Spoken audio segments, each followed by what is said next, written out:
ભુજ ગઈકાલે સનાતન સંત સમાજ દ્વારા ગુરુવારે જિલ્લા કલેક્ટરને આવેદનપત્ર આપી સંસદમાં સનાતન ધર્મ સાધુ સંતોને ભગવા વસ્ત્રો અંગે કરવામાં આવેલી ટિપ્પણીઓ સામે કડક વિરોધ નોંધવામાં આવ્યો હતો।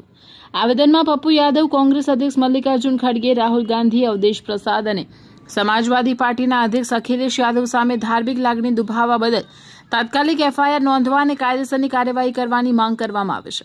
સનાતન સંત સમાજે જણાવ્યું હતું કે આવી ટિપ્પણીઓથી કરોડો સનાતન અનુયાયીઓની ધાર્મિક લાગણીઓને ઠેસ પહોંચી છે તેમજ સંત સમાજ અને આશ્રમ પરંપરાનું અપમાન થયું છે। આવેદનમાં સંબંધિત નેતાઓનું સંસદ સભ્યપદ રદ કરવા તેમજ થયેલા નુકસાન અંગે યોગ્ય પગલાં ભરવાની પણ માંગ કરવામાં આવે છે। સમાજે ચેતવણી આપી છે કે જો તાત્કાલિક અને કડક કાર્યવાહી કરવામાં નહીં આવે તો આગામી સમયમાં દેશવ્યાપી વિરોધ આંદોલન કરવામાં આવશે।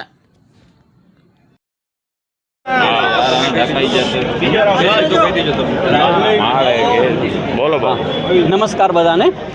આજે તમે જુઓ છો કે આખા કચ્છના સાધુ સંતો એ બધા અહીંયા ભેગા થયા છે અને દેશભક્તો અને હિન્દુ ધર્મના બધા જ ભક્તો ભેગા થયા છે। અમે બધા એ વાત કહેવા માટે આવ્યા છે કે દિલ્હીની અંદર 31 જુલાઈએ પપ્પુ યાદવ અને એની ટીમ એણે એક એવું ખોટું નાટક કર્યું। સંસદ ભવનની સામે ભગવા વસ્ત્ર પહેર્યા અને ભગવાન રામનું ચિત્ર એના હાથમાં રાખ્યું અને જે કંઈ ભગવાન પાસે પૈસા ધર્યા હતા એ બધા પોતાના ખિસ્સામાં મારતા મારતા ઊભા થયા અને હસી પડ્યા। બધાએ તાળી પાડી। એનો મતલબ એમ કે હિન્દુ ધર્મના સાધુ સંતો આવા ચોર છે। આ શબ્દ હું તમને કહું કે બીજા કોઈ ધર્મગુરુ છે બોલાણા હોય ને તો આ એનું મસ્તક છે ને ક્યારનું કપાઈ ગયું હોય। પણ અમે બધા એ સહિષ્ણુ હિન્દુ પ્રજા છીએ, ભારતની સૌથી વધુ વસ્તી ધરાવતી પ્રજા છીએ અને અમે બહુ મેચ્યોર અને પક્વ રસ્તાએ અમે લોકો બધા અહીંયા કલેક્ટર ઓફિસમાં આવ્યા છીએ।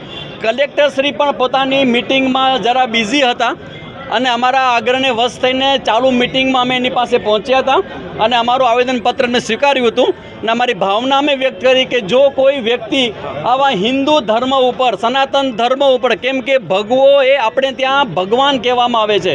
અમે આ ભગવો વસ્ત્રો પહેરીને 50 વર્ષથી કચ્છમાં કામ કરીએ છીએ। અમે માત્ર ભગવાનનું ભજન નહીં, રાષ્ટ્રને અનુકૂળ એવી બધી પ્રવૃત્તિઓ અમે કરીએ છીએ। જો અમારા આવા વસ્ત્ર ઉપર આવી કોમેન્ટ્સ કરવામાં આવે તો કાલ સવારે અમારા નાના બાળકોના મનમાં પણ શંકા થશે કે હુ વી આર। મારો પ્રશ્ન છે કે સ્વામી વિવેકાનંદ અને શંકરાચાર્યની ભૂમિ ઉપર સાધુ સંતો ઉપર આવા હુમલા થાય અને જો કાંઈ જ કરવામાં ના આવે। થોડા સમય પહેલાં તમિલનાડુની અંદર એવા એક સ્ટાલિન જે છે એના ઉપર એક એફઆરઆઈ ફાટી, એક સ્ટેટમેન્ટ એને કોઈ હિરોઈન વિશે, તૃષા વિશે કહ્યું અને તરત જ એફઆરઆઈ ફાટી અને જેલમાં જવું પડ્યું, ફરી પાછા બહાર નીકળ્યા છે। તો અમારા બધાનો આગ્રહ છે કે જે કોઈ આ પપ્પુ યાદવ અને ટીમ જેણે કાંઈ કૃત્ય કર્યું છે એના ઉપર એફઆરઆઈ ફાટે અને બધા જ ઉપર જે કાંઈ લીગલી કાર્યવાહી થાય અને સમાજને એક મેસેજ જાય કે સનાતન હિન્દુ ધર્મ હવે જાગ્યો છે અને જાગતો રહેશે। બધા જ વ્યક્તિઓ કાન ખોલીને સાંભળી લે। આ સનાતન હિન્દુ ધર્મ ઉપર છાસવારે તમે જે બધા હુમલા કરો છો એ અમે હવે સ્વીકારશું નહીં અને આનાથી પણ વધારે તેજ જવાબ દેવા માટે અમે કટિબદ્ધ છીએ। ઓમ